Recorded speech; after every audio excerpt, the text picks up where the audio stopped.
নমস্কার। আজকে আবার আমরা কবিতার ক্লাসে আনন্দ ঘোষ হাজরার কয়েকটি কবিতা নিয়ে এসেছি। প্রথম কবিতার নাম ভুবন রেখার কবিতা। এবং চালক ঢেউ তোমাকে কি নিয়ে গেল ভুবন রেখায়, এক সামুদ্রিক দূরে চলে গেলে, অথচ এখনো জলপরীগুলি সমুদ্র তরঙ্গে খেলা করে, যেন কোনো ব্যথা নেই।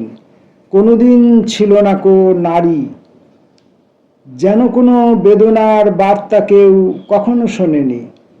যেন তুমি কমলের পাপড়ি গুনে হাসির লীলায় এখনো উদ্বেল হয়ে রয়ে গেছো এইখানে, অথবা প্রায় যেন মৃত্যু তুমি কখনো দেখনি, যেন তুমি শোনোনি কো শূন্যতার কথা। প্রহরী চালক ঢেউ তোমাকে কি নিয়ে গেল ভুবন রেখায়, এক সামুদ্রিক দূরে নাকি কোনো বিশ্ব পরপারে। আমার অখণ্ড অবসর কর্মনাশা বিপ্রহর, বহু দেরি হয়ে গেছে কি করে দিগন্ত ছেড়ে পুনরায় সমুদ্রে বা ভূমিতে তাকাই। কবিতাটির একটি লাইনে এখনো উদ্বেল হয়ে রয়ে গেছে এইখানে, অথবা প্রাহায় বলে একটি শব্দ প্রিন্ট আছে। প্রাহায় বলে কোনো শব্দ সম্পর্কে আমি অবহিত নই। আমার সম্ভবত এটি ধারণা হচ্ছে, আমার এটি ছাপার ভুল আছে বলে আমার মনে হয়, এটা মনে হয় আমার শব্দটি হবে প্রহরায়। আবার আমরা ওই অংশটুকু আবার পড়ি। যেন তুমি কমলের পাপড়ি গুনে হাসির লীলায় এখনো উদ্বেল হয়ে রয়ে গেছো এইখানে, অথবা প্রহরায় যেন কোনো মৃত্যু তুমি কখনো দেখনি। প্রহরায় না হয়ে প্রায় হতে পারে, অথবা প্রায় যেন কোনো মৃত্যু তুমি কখনো দেখনি, যেন তুমি শোনোনি কো শূন্যতার কথা। মোট কথা এই প্রাহায় বলে একটি শব্দ এখানে ছাপা আছে, যেটি আমার কাছে ভুল বলে মনে হচ্ছে। যাব আমরা পরবর্তী কবিতায়, আগুন। যে অগ্নি প্রথমে জ্বলে সে আগুনই তীব্র গতিশীল। যে অগ্নি প্রথমে জ্বলে সে আগুনই তীব্র গতিশীল। সে আলোকই অনাদি আলোক চিরন্তন। সেই বিস্ফোরণ কাল প্রাথমিক সময়ের আস্ফোট দেখেছে শিশুরা যেমন খেলে। তারপর সেই অগ্নি সে আলোক মন্দীভূত বেগে কখনো জমাট, কখনো তা ঋতু প্রদক্ষিণ পথে সৃষ্টির আনন্দে ক্ষণে ক্ষণে। এসব পাহাড়, জীব, নদ নদী, পশু পাখি এবং মানুষ নির্মাণ করেছে। ঝরঝর শব্দে ঝর্ণার মতো গড়িয়ে পড়েছে বারবার নিজ সৃষ্ট পৃথিবীর বুকে। আমরা ওই অংশটা আবার একবার পড়ব, বুঝে নিতে চেষ্টা করব। যে অগ্নি প্রথমে জ্বলে সে আগুনই তীব্র গতিশীল। সেই আলোকই অনাদি আলোক চিরন্তন। সেই বিস্ফোরণ কাল প্রাথমিক সময়ের আস্ফোট দেখেছে শিশুরা যেমন খেলে। তারপর সেই অগ্নি সে আলোক মন্দীভূত বেগে কখনো জমাট, কখনো তা ঋতু প্রদক্ষিণ পথে সৃষ্টির আনন্দে ক্ষণে ক্ষণে। এইসব পাহাড়, জীব, নদ নদী, পশু পাখি এবং মানুষ নির্মাণ করেছে। অর্থাৎ সৃষ্টির কথা কবি বলতে চেয়েছেন। পরবর্তী স্তবকে বলছেন, যখন স্তিমিত গতি অথচ তা শক্তি মগ্নতায় অপার দুর্দম হয়ে উঠতে চায়, তখনই সহসা জেগে ওঠে কালো কালো মানুষের দল।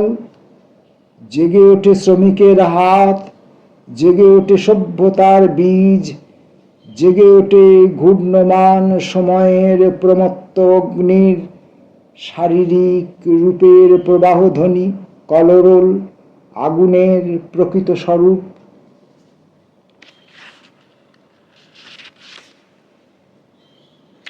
পরের কবিতাটির নাম বিড়াল। ফেলিক্স নামের বিড়ালটি শূন্যের উপর ভেসে যাচ্ছিল। ভেসে ঠিক নয়, পায়চারি করে আগিয়ে যাচ্ছিল বলা যেতে পারে। যেই না তাকিয়ে দেখেছে পায়ের নিচে কিছু নেই, অমনি টুপ করে ফলের মতো ঝরে পড়ল। সুকুমার রায়ের বাড়িটা নড়বড়ে হলেও বেশ দাঁড়িয়েছিল।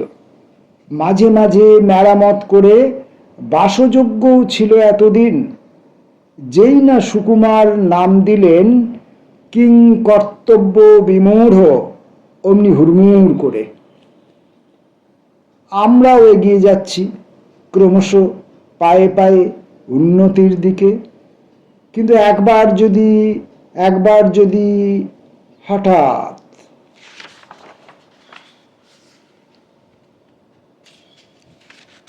পরের কবিতাটির নাম মুক্তি।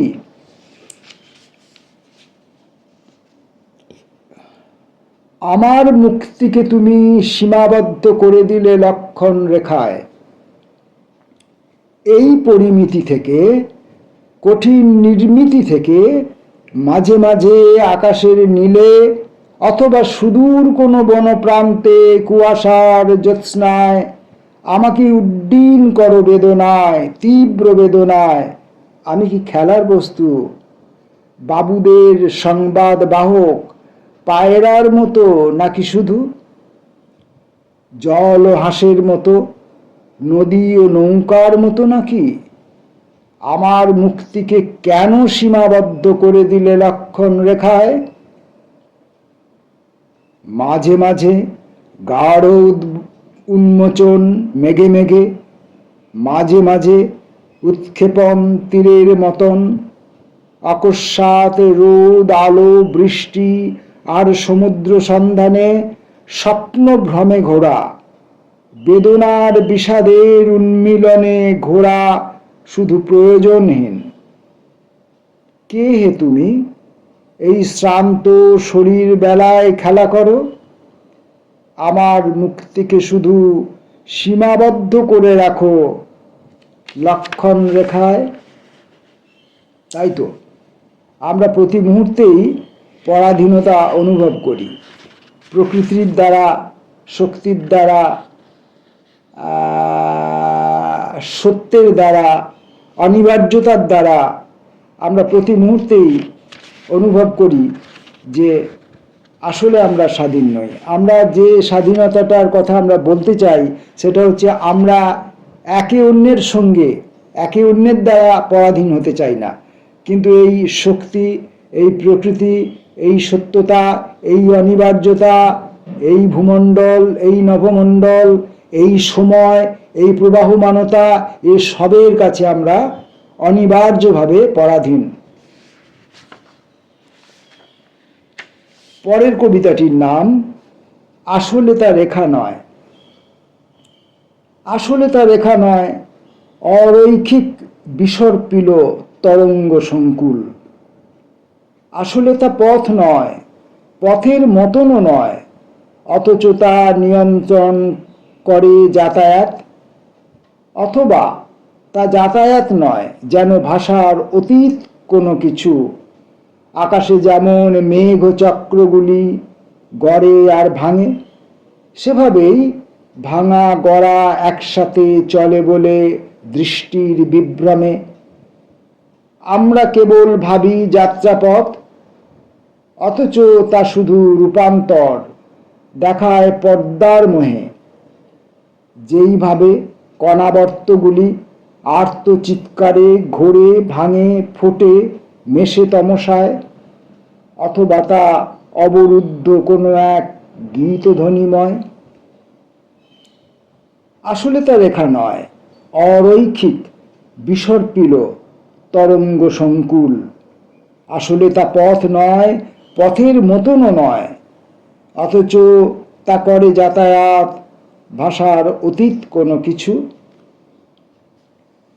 ভালো লাগছে আমার, আপনাদের কেমন লাগছে আপনারা জানাবেন। আমার কিন্তু আনন্দ ঘোষ হাজরার কবিতা পড়ে বেশ ভালো লাগছে। পরের কবিতাটির নাম বিস্ময়।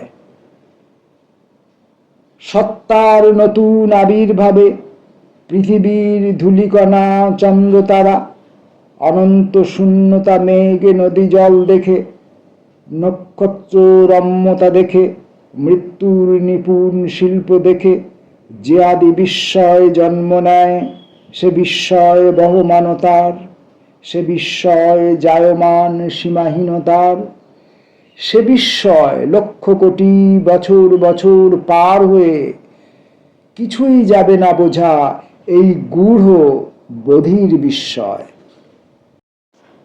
অথচ মানুষ শেষ দেখে তবে যাবে এই দৃঢ় অহংকার, প্রত্যয়ের এই বলিষ্ঠতা, এও এক প্রগাঢ় বিস্ময়।